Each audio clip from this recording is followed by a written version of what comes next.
തൊഴിൽസമ്മർദ്ദം കൂടുന്നതും ശമ്പളക്കുറവ് മൂലം യുവതലമുറ NHS വിടുന്നതായി റിപ്പോർട്ട്. സെഡ് ജനറേഷനിൽപ്പെട്ട യുവ ജീവനക്കാരാണ് NHS വിടുന്നതായി പുതിയ പഠനം പറയുന്നത്.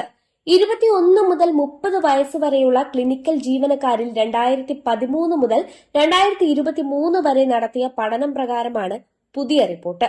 സമ്മർദ്ദ നിലവാരം 14% വർദ്ധിച്ചുവെന്നാണ് കണക്ക്. പ്രായം കൂടുതലുള്ള ജീവനക്കാരിൽ 12% പേരാണ് 2023 വിഷയത്തിൽ അതൃപ്തി അറിയിച്ചിരിക്കുന്നത്. 2013 ഇത് 10%.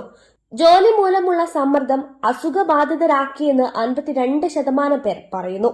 2013 ഇത് 38% മാത്രമായിരുന്നു.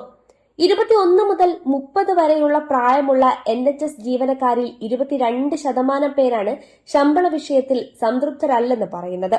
കരിയറിന്റെ തുടക്കകാലത്തിൽ തന്നെ പുതുതലമുറയിൽ ജോലിയിൽ മടുപ്പുണ്ടാക്കുന്നത് ആശങ്ക ഉയർത്തുന്നതാണെന്ന് റാഫീൽസ് ട്രസ്റ്റ് ചൂണ്ടിക്കാണിക്കുന്നു.